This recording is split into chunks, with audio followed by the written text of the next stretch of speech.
What's going on, family? You back in the lab with ABR Sherrill here, man. This lady here's story, man, is so touching. I can relate to some of it because I've been there. However, I never want to profit off of anybody's misery or downfall or what they're going through.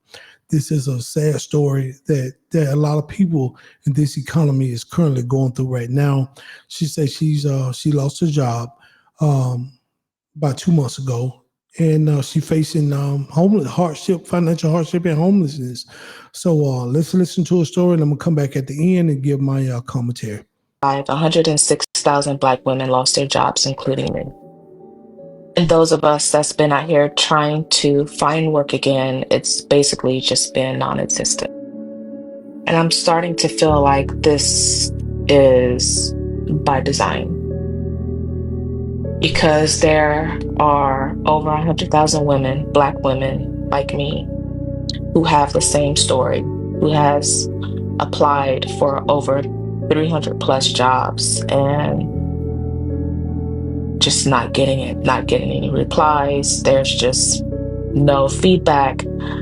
Or you get the emails that says, hey, we have chosen someone else that has been more qualified for the job, even though my experience and my education fits the job description perfectly.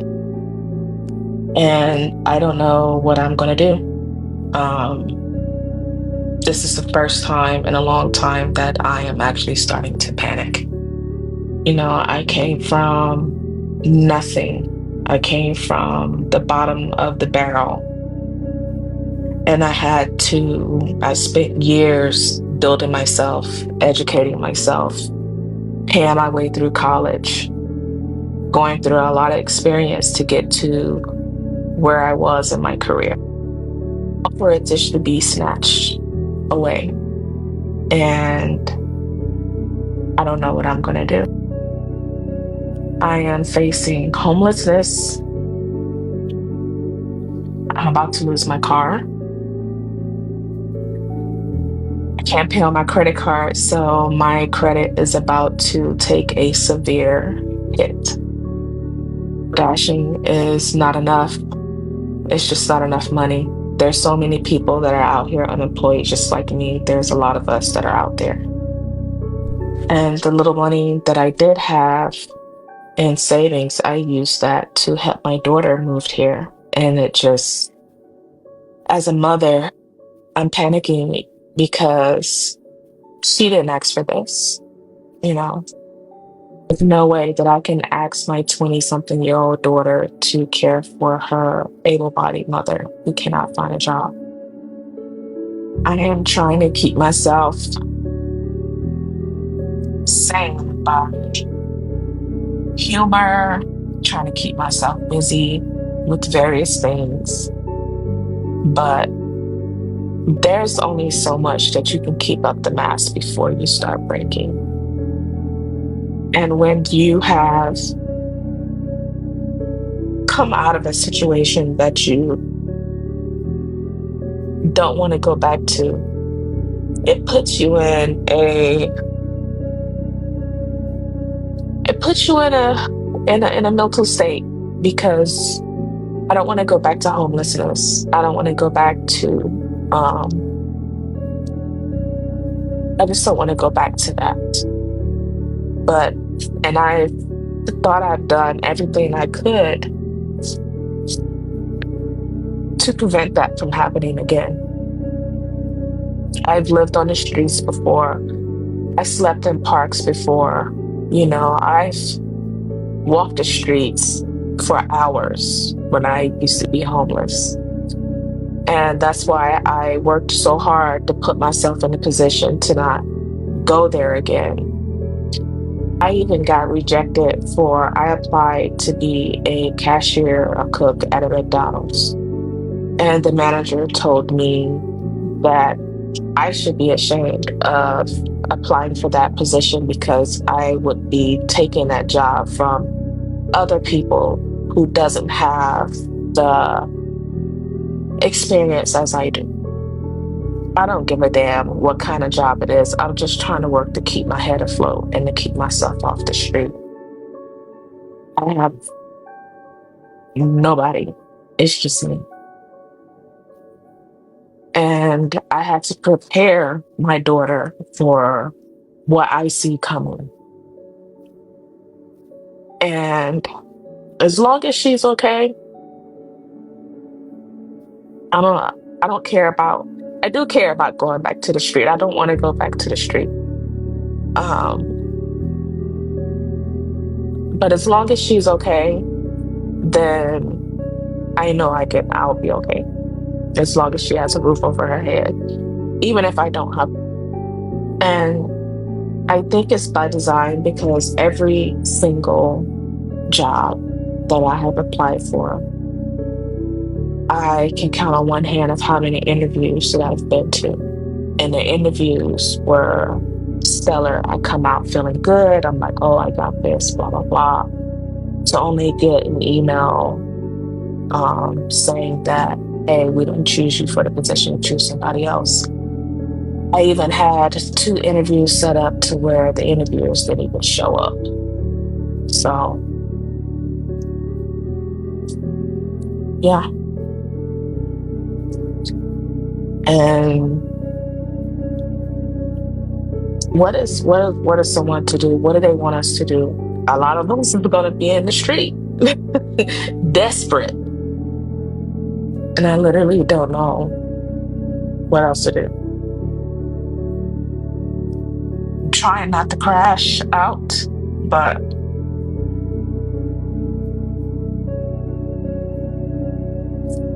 it's so fucking hard.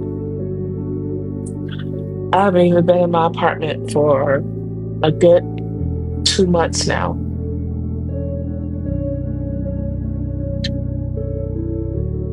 106,000 Black women laid off. And I think the most hurtful thing when I was laid off March 7th. I searched for jobs every single day, sometimes applying for multiple positions for the same company. Applying for jobs that match my job skill, applying for jobs that I'm overqualified for.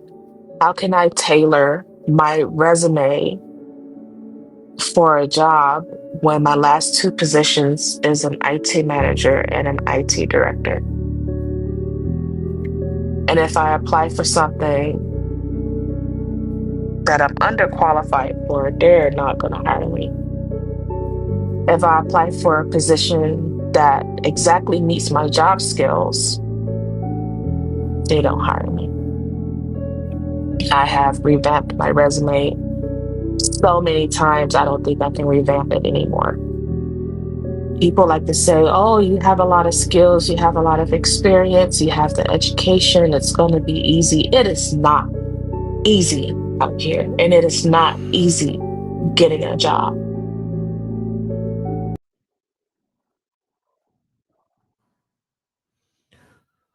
All right, listen, let's get into it. Let me give you my commentary. I would never profit off somebody's desperation or misery or fear or whatever. That's just ain't my thing. And the reason I put this video up because I've been there. I've been broke before, and it was hard. It was scary. You didn't know where your next meal was going to come from. You didn't know how you was going to pay the mortgage. You didn't know how you was going to put gas in the car. I've been there.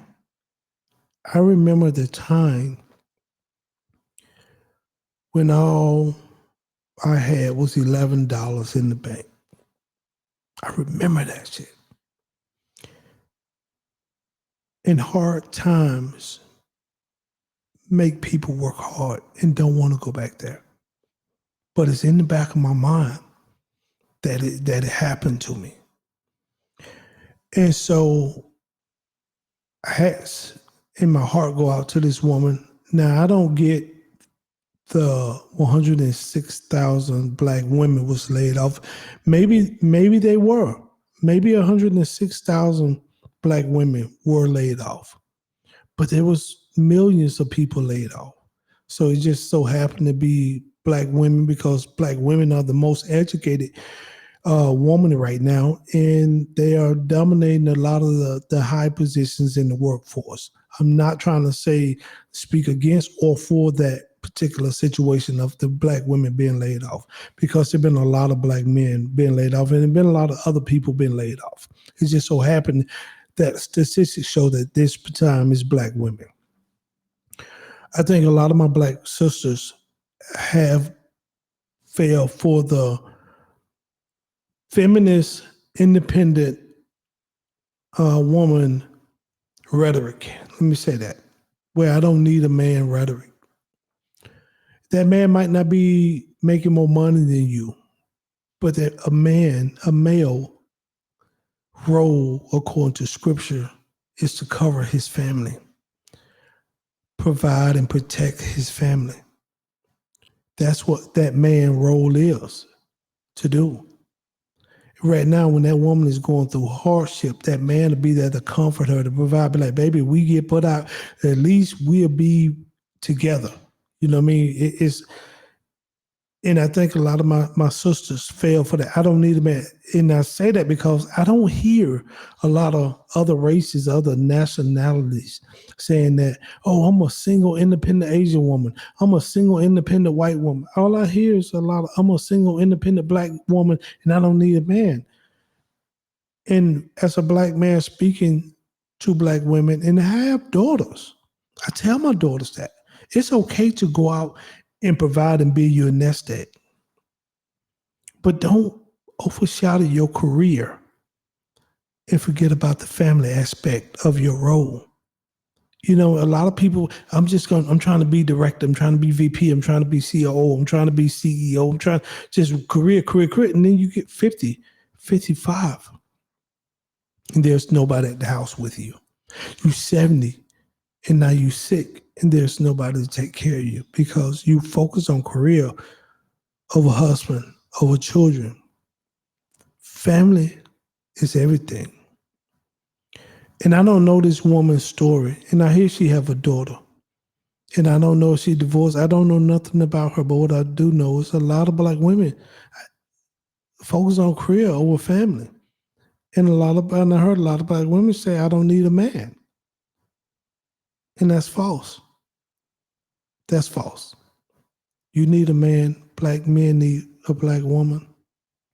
I'm just putting it out there. I don't care how people like or dislike my show or like or dislike my commentary. It is what it is. So, and yes, I just was talking with a family friend that they're having a hard time. They've been laid off about 2 years now, and they have to apply for everything, and they getting turned down left and right. They're getting emails to the point where they have gotten desperate now because they are exhausted. Every funds that they had, they exhausted. Every favor that they had, they have exhausted. Every resources, local and community resources. So it is hard out here. But I believe what's going on right now is a reset coming. And things have to reset. Nothing is affordable right now. Cars are not affordable. Homes definitely not affordable. If you ain't paying $500,000 up, $500,000 now, it's like starter homes. If you ain't over that, man, you don't have a solid home. It's unattainable, and most people can't afford a $500,000 home because the median household income is like $67,000. To meet a $500,000 threshold, you at least need to be making $125,000 median household income. And that's not putting you at a comfort level. That's just maxing you out. You ain't got no room for cars. You ain't got no room for sickness. You ain't got no room for any emergencies. So everything is so unaffordable right now and unattainable. And I think a reset got to happen. So I think that's what we're seeing. A reset is taking place. Unfortunately, it is hurting a lot of people. But I've been there. And I know the fear. I know the late nights pacing the floor. I know the late night praying. I've been there, man. That 2008 financially destroyed a lot of us. So I see I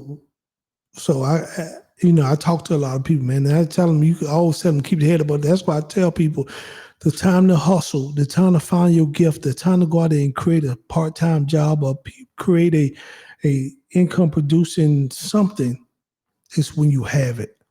When you have the time, you have the money, you have the job. Go find you something else to do. Don't rely just on that job, because I've been there, man, and it hurt. So with that said, man, I'm Avery Yasharel. Until next time, man, y'all be good. Peace, shalom. This link to this video will be in the description box.